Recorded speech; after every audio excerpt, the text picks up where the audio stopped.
सी जो 2020 और 21 के लिए है वो लागू की है। इसमें पब्लिक की डिमांड के ऊपर जो फीडबैक आ रहा था कि एडिशनल एक्साइज ड्यूटी 50% एनहांस की गई थी कोरोना के पीरियड के टाइम में, जिसको लोग कॉमनली कोरोना टैक्स बोलते थे, वो गवर्नमेंट ने वेव ऑफ किया है, उसको विड्रा किया है। तो आज से लेके 50% जो रेट था कोरोना की वजह से जो टैक्स लगा था वो कम हो गया है। सबसे बड़ी बात तो यह है। दूसरा, जो भी मैन्युफैक्चरिंग यहाँ होती थी और लिक्वर यहाँ मैन्युफैक्चर होकर जो आउटसाइड स्टेट जाती थी उसके ऊपर कोई टैक्स नहीं था पिछले साल। तो आज पहली बार गवर्नमेंट ने इसके ऊपर बॉटलिंग फ़ी, जैसे मैन्युफैक्चर होगी बॉटलिंग होगी तो बॉटलिंग के ऊपर 10 रुपये पर बॉटल जो है वो बॉटलिंग फ़ी लगाई है। अगर कोई फ्रेंचाइज़ है किसी के पास तो उसको 12 रुपये पर बॉटल के हिसाब से ड्यूटी लगाई है। इसी तरीके से वो बियर के ऊपर भी 10 और 12 रुपये के हिसाब से ही लीटर के हिसाब से इस पर ड्यूटी इम्पोज की गई है। एक अच्छी बात जो इस बार फिर दोबारा हुई है वो पैरामिलिट्री फोर्सेस और आर्मी की जो कैंटीन्स थी, हमारे पास कम से कम 600 के करीब यूनिट कैंटीन्स हैं जो आर्मी को, पैरामिलिट्री फोर्सेस को लिक्वर सप्लाई करते हैं। वो लोग अपना 80% जो है जो कंसाइनमेंट है जनरली वो बाहर से लाते हैं, बाहर की स्टेट से लाते हैं, क्योंकि उस क्वालिटी के ब्रांड्स यहाँ मैन्युफैक्चर नहीं होते हैं स्टेट में। तो जब भी वो हमारी स्टेट यूटी में वो एंटर करता था तो उनको कंसेशन जो है वो पिछली पॉलिसी में नहीं थी और रेट्स जो थे उनको महंगे थे कैंटीन्स में। उनके सीनियर ऑफिसर्स वक्तन फ़क्तन गवर्नमेंट से रिक्वेस्ट करते थे, गवर्नमेंट ने उनकी डिमांड को माना है और 25% कंसेशन इंपोर्ट के ऊपर भी और एडिशनल ड्यूटी के ऊपर, एक्साइज ड्यूटी के ऊपर भी आर्मी को जो है वो छूट दी गई है। तो अब आर्मी कैंटीन्स में लिक्वर जो होगा वो सस्ते दामों पे जवानों को और उनके ऑफिसर्स को मिलेगा। एक बहुत अच्छी बात पहली बार और हुई है इस पॉलिसी के अंदर, जो अभी तक नहीं थी 70 सालों के अंदर। गवर्नमेंट ने पब्लिक डिमांड के ऊपर जो फीडबैक था कि इस वाले ट्रेड के अंदर गरीब लोग जो हैं, गरीब तबके के जो लोग हैं, उनको रिप्रेजेंटेशन नहीं मिली थी। हर लोगों का यही कहना था कि ये शायद अमीर लोगों को ही लाइसेंस मिलता है, उनको ही है। गवर्नमेंट ने कंसिडरेट व्यू और जुडिशियस व्यू लेके पहली बार आज इसमें रिजर्वेशन जो है 12% रिजर्वेशन दी है, जिसमें 6 कैटेगरीज़ हैं: ex serviceman, SC, ST, OBC, economically weaker sections और वो जो इकोनॉमिकली क्लास जो वीकर क्लास है उसको लेके 6 कैटेगरीज़ हैं। उनको 2% के हिसाब से 12% टोटल जो है कंसेशन जो ये जो रिजर्वेशन जो है वो फैसला किया है। आज के बाद जब जो भी अगर वेंट्स खुलेंगे, लिक्वर के लाइसेंसेस दिए जाएंगे तो उस क्लास को भी रिप्रेजेंटेशन मिलेगी। दूसरा, ट्रांसपेरेंसी लाने के लिए गवर्नमेंट ने हदायत की है इस पॉलिसी में कि ट्रांसपेरेंट तरीके से ई टेंडरिंग के ज़रिए ही लोगों को लाइसेंस मिलेंगे। एक नोशन था लोगों को कि लाइसेंस सिफारिश पे मिलते हैं, ट्रांसपेरेंट तरीके से नहीं मिलते हैं,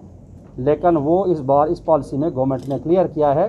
कि जो भी लाइसेंस देना है वो ट्रांसपेरेंट तरीके से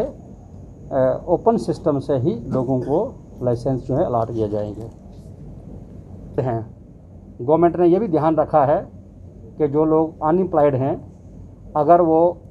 शुरू करना चाहते हैं कोई बार, रेस्टोरेंट, कोई बार विद होटल्स और ऐसी जगहों पे ख़ास करके जो टूरिस्ट डेस्टिनेशंस हैं, ताकि टूरिस्ट डेस्टिनेशंस हमारे आप समझते हैं गुलमर्ग, पहलगाम, जम्मू में आपका मानसूर डेवलपमेंट अथॉरिटी है, Kishtwar development authority, Bhaderwah development authority वगैरह वगैरह, जो भी टूरिस्ट डेस्टिनेशंस हैं जहाँ टूरिस्ट हमारी डेवलपमेंट अथॉरिटीज़ हैं, उसके एरिया में कुछ अगर अनएम्प्लॉयड लोग ये अगर बार्स खोलना चाहते हैं तो गवर्नमेंट ने उनकी कंसेशन के लिए, उनको इनकरेज करने के लिए अगर हम 7 लाख रुपए रूटीन में लेते थे वन टाइम फ़ी, तो गवर्नमेंट ने उनके थे, लेकिन गवर्नमेंट ने इस बार छूट दी है और कमिश्नर को ऑथराइज़ किया है कि जो भी पैकिंग साइज़ मैन्युफैक्चरर को या लोगों कस्टमर को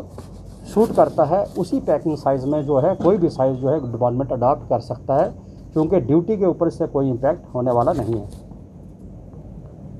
कुछ ब्रांड्स ऐसे होते हैं जिनको हाई ब्रांड्स, प्रीमियम ब्रांड्स बोलते हैं, जो यहाँ अवेलेबल ही नहीं होते हैं स्टेट में, क्योंकि वो इतने महंगे होते हैं, तो यहाँ पे अभी उनकी मार्केट नहीं है। गवर्नमेंट ने यह भी कोशिश की है कि हाई ब्रांड्स भी यहाँ अवेलेबल हों यूटी के एरिया में, और उनको एनकरेज करने के लिए जो फ़ी रहेगी वो 40% होती है आम, लेकिन ऐसे इन ब्रांड्स के ऊपर 20% ही ली जाएगी, ताकि वो शुरू हो जाए यहाँ नए ब्रांड्स भी और हाई ब्रांड्स भी आना स्टेट में, यहाँ यूटी में आना शुरू हो जाए। उसके बाद जो लाइसेंस फ़ी है, तो लाइसेंस फ़ी भी हर लाइसेंस से इस बार ली जाएगी, पहले नहीं होता था। हर लाइसेंस फ़ी जो होगी, जैसे अगर कोई डिस्टिलरी वाला से 8 लाख देता था, तो 8 लाख डिस्टिलरी वाले से हम लेते थे, लेकिन हम बाद में गवर्नमेंट ये देखेगी अगर इसकी डिस्टिलेशन ज़्यादा हो गई और इनकम आना शुरू हो गई तो सब्सिक्वेंट उस पर इंक्रीज़ होगा, फिर 8 के बजाय वो 12 लाख होगा। इसी तरीके से शुरू में अगर जो आपका वेंड है रिटेल वाला, अगर उसका 2 लाख लेंगे, अगर उसने एक पर्टिकुलर लिमिट क्रॉस कर दी सेल की, तो 2 के बजाय फिर हम 4 लाख करेंगे उसका। ये भी एक इसमें नया पॉइंट है। न्यू पॉकेट्स जितने भी हैं जहाँ पे लिक्वर की रिटेल आउटलेट्स अवेलेबल नहीं हैं, जिनको अनसर्वड एरिया बोलते हैं, या जहाँ है लेकिन रश ज़्यादा है, अंडर सर्वड है वो, तो अनसर्वड और अंडर सर्वड एरियाज़ में भी आइडेंटिफाई करके कुछ नए आउटलेट्स जो हैं वो खोलने का प्रोविज़न जो इस पॉलिसी में रखा गया है। लेकिन कॉरपोरेट सोशल रिस्पांसिबिलिटी एक स्कीम है जिसमें जो भी लोग स्टेट के साथ जुड़े हैं वो कुछ ना कुछ कंट्रीब्यूट करते हैं, क्योंकि लिक्वर ट्रेड का मतलब खाली यही नहीं है कि लिक्वर बेचना या कुछ लोगों को पकड़ के सज़ा देनी। डिपार्टमेंट का ये भी रोल है कि लोगों को रिहेबिलिटेट करना है, बिहेवियर चेंज करना है, अवेयरनेस क्रिएट करनी है, और इस पैसे से कुछ लोगों की मदद भी करनी है ताकि वो अपना ऑक्यूपेशन चेंज करें, इलिसिट डिस्टिलेशन ना करें, स्मगलिंग ना करें, वगैरह वगैरह। इसके लिए जो भी कॉर्पोरेट सोशल रिस्पांसिबिलिटी था, इस वाली पॉलिसी में उसका स्कोप वाइडन किया गया है। लास्ट टाइम अगर ये लिखा गया था कि अगर वो एम्बुलेंस देंगे, इस बार ये लिखा गया है एम्बुलेंस के अलावा हॉस्पिटल्स में इक्विपमेंट भी देंगे, कोई एमिनिटीज़ भी क्रिएट करेंगे जो गरीब लोगों की, मरीज़ों की, या कुछ जो लोग इस ट्रेड में हैं उनकी कुछ ना कुछ मदद गवर्नमेंट की तरफ से हो सके। एक और था कि इसमें जो स्ट्रेंथ रहता है लिक्वर, जेके देसी स्पेशल विस्की, जेके विस्की स्पेशल विस्की, जो आपने हमारा अपना डिपार्टमेंट का जो ब्रांड था जेके विस्की, इसकी जो डिग्री थी, जो कंसंट्रेशन थी इसकी, वो 60% थी पहले, तो वो फूड सेफ्टी और स्टैंडर्ड एक्ट के क्राइटेरिया के बराबर नहीं थी, वो कम थी, मिनिमम 65 होना चाहिए। तो गवर्नमेंट ने वो भी इस बार इम्प्रूव किया है, वो 65% किया ताकि वो स्टैंडर्ड्स क्वालिफाई कर सके हैं इस पॉलिसी के, कि जो एक नई पॉलिसी गवर्नमेंट ने आज से लागू की है। तो मेरी आप सब मीडिया के थ्रू सब कस्टमर्स के साथ ये अपील है कि आज के बाद वो जो एडिशनल ड्यूटी थी 50% वो नहीं पे करनी है। जो भी रेट लिस्ट आज ही हम कोशिश करेंगे कि आज रेट लिस्ट जो है हर जगह डिस्प्ले होगी, और नए रेट और नए ड्यूटी के हिसाब से ही इसका बिजनेस चले।